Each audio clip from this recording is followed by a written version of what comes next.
Vamos a recibirlos, bienvenidos, gracias por estar aquí con nosotros. Un placer. ¿Cómo les va? Está bien, quédense, por favor, no hace falta.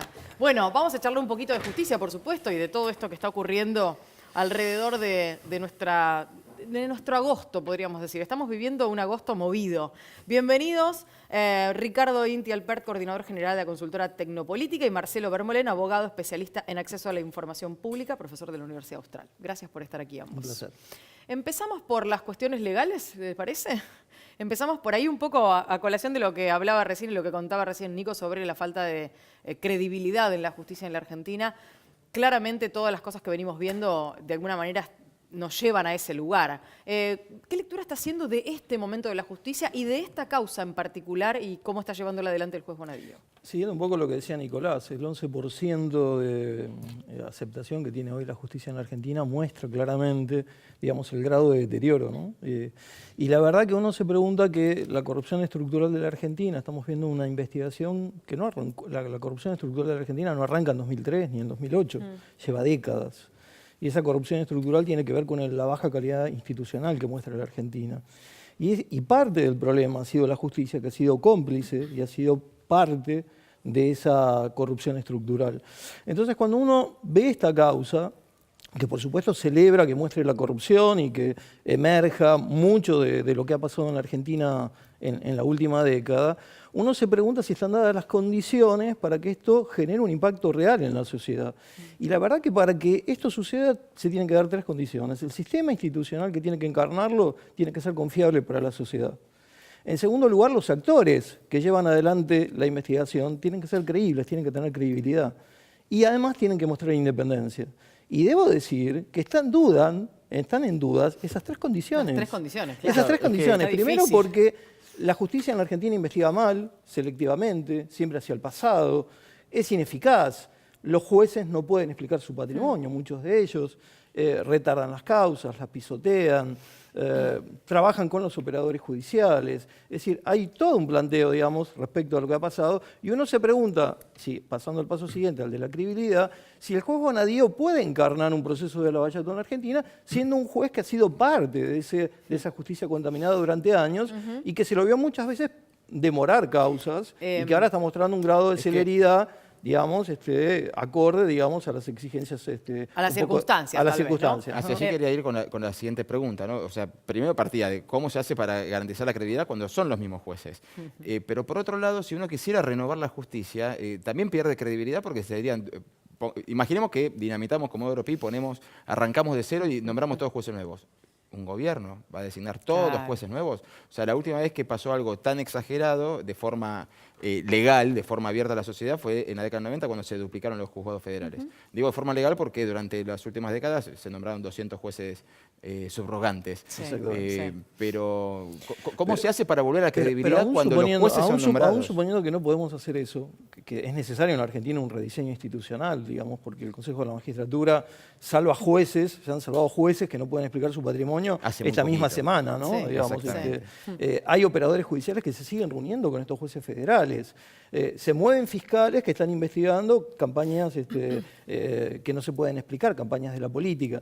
Digo, en el medio de todo eso, si quisiéramos suponer que esta investigación puede gozar de algún grado de confianza, quienes la encarnan tendrían que mostrar independencia. Y la verdad que me cuesta mucho creer, digamos, a mí en eso, Claro. porque, digamos, esta causa adolece de algunas circunstancias. Ahora vamos a seguir con las cuestiones judiciales, pero ya aprovechando que estamos hablando de cuestiones de confianza, quiero preguntarle a Ricardo acerca de la mirada del otro lado, la mirada de la sociedad, la mirada tal vez más, no sé, de los estudiosos y demás sobre esta cuestión en particular. Ayer hablábamos con algunos invitados que nos decían, a gran parte de la sociedad, a un sector importante, casi que no le importa demasiado lo que está pasando. Mira, yo tengo como una sensación de que este momento es muy bueno. Ajá. ¿Sí? O sea, mi sensación particular es que cuando se terminan, digamos, 33 décadas de democracia, con 4.200 villas y asentamientos en un país, porque eso es lo que pasó, ¿no? 30 años de democracia, con 4.200 villas, con millones de personas viviendo sin agua potable y sin cloacas, todos son culpables.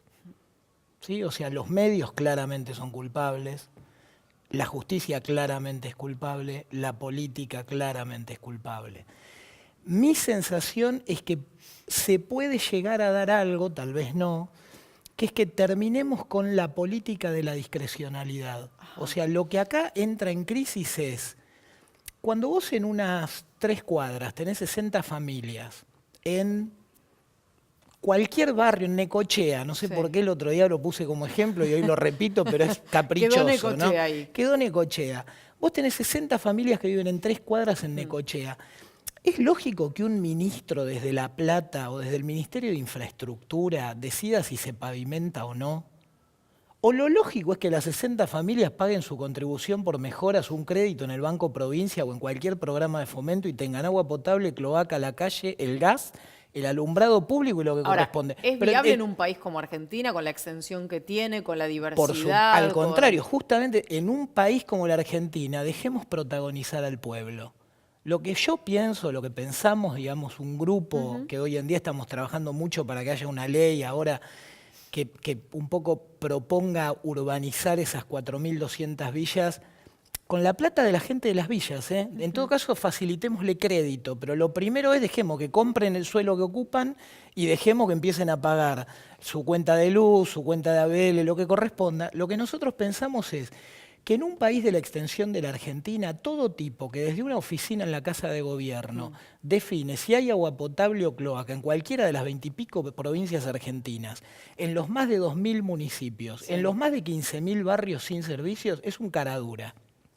No importa si es una persona proba, como yo, por ejemplo, creo que hoy en día lo es el ministro Frigerio, o sea, no tengo ninguna duda en lo personal sobre él, pero si realmente es probo, tiene que correrse de ese lugar perverso en el que lo puso la estructura que tenemos. Diga. Perdón, ¿no? Mi opinión. Como para agregar un poquito y por ahí contribuir al debate, también hay una cuestión de falta de educación importante y de cultura cívica, parte de esa educación, porque en el momento en que vemos a un habitante de un municipio aplaudiendo al presidente por una pavimentación, no se da cuenta, no digo lo que están viviendo en un asentamiento, digo el que paga sus impuestos, no se da cuenta que en ese mismo acto hay un intendente y un gobernador al cual nadie le pregunta qué hizo con sus impuestos. Claro. Porque en un sistema federal, si todo lo construye el presidente, coincido con usted, estamos directamente en un sistema centralista unitario. Bueno, es que estamos, a ver, es parte de la locura argentina, ¿no? Cuando yo era chiquitito hablábamos de la República Federal Argentina y de hecho se dejó de mencionar a la Argentina como República Federal. Nosotros lo que vemos es que por ahí, como esto tuvo tantos niveles de perversión, ¿se entiende? Y ojo, debe haber habido también gente que cayó incautamente, deben haber funcionarios que creían que estaban colaborando con una causa política noble y se embarraron sin terminar de ser conscientes. Debe haber de todo. Lo que algunos vemos es una oportunidad para devolverle el país a la gente y entender que tal vez lo que tiene que hacer la política es resolver aquellas cuestiones institucionales no tan discrecionales, repito. No puede ser que desde una oficina a 4.500 kilómetros se defina si 70 personas tienen que tener cloaca o no. Lo que tiene que hacer la persona que ocupa la Casa de Gobierno, lo que tiene que hacer la política, lo que tiene que hacer la justicia, es prestarle servicios institucionales al conjunto del país para desarrollarse. Es un país que funciona de arriba para abajo y la oportunidad es que el pueblo empiece a pedir, porque es verdad que el pueblo no lo pide, que el país funcione de abajo para Claro, arriba. pero es una cuestión, es cultural, digo, y en ese punto estamos en un paralelo con lo de la justicia. Digo, es una cuestión cultural. Es como si nos hubiéramos acostumbrado a que las cosas funcionan de una determinada manera y no somos capaces de encontrar el camino para que eso cambie, ¿no? Digo, en el caso de la justicia me parece que es bastante parecido a esta historia, aunque está esta cuestión presente en la sociedad de no nos gusta esta justicia, es injusta. Yo creo que la gente percibe ausencia de justicia, ¿no? Como en otras cosas percibe ausencia de Estado, ¿no? Pero me parece que si no hacemos un rediseño institucional, si no cambiamos el sistema, lo que vamos a hacer simplemente es sacar algunas manzanas podridas del cajón, que es lo que estamos mostrando ahora a la sociedad. Estas manzanas se pudrieron, pero mientras tanto las condiciones de temperatura y de humedad que llevaron a la pudrición se mantienen. Y entonces lo que vamos a lograr finalmente es, si no cambiamos el sistema, es defraudar a la sociedad. Entonces, corremos el riesgo que si esta causa queda asignada por la grieta, lo que va a suceder es que la gente va a creer menos en las instituciones, va a creer menos en la política, va a creer menos en la democracia. Así que hay que tener cuidado con los efectos colaterales, Claro, porque cada pieza claro. que movemos genera una consecuencia. Una consulta que tiene que ver, utopías, ¿no? Pero el antiguo sistema de selección de jueces, que era directamente entre el Senado y Presidencia, era sospechado de poco serio. Se creó el Consejo de la Magistratura y directamente pasamos a la rosca permanente y tenemos a políticos de los otros dos poderes controlando los jueces de un tercer poder, y que no está mal que sea así, pero son estos políticos, o los de ayer o los de siempre, son políticos. Y ahí es donde uno entra a preguntarse en qué momento podemos llegar a entender un sistema distinto. Bueno, la política no tiene que contaminar la justicia. El viejo sistema que vos me nombrás del Senado elegía, la verdad es que si uno se pone a analizar, desde la Austral nosotros analizamos 200 y pico de llamados a llenar vacantes de jueces federales, y lo que vimos es que apenas en el 20% se elige al que salió primero.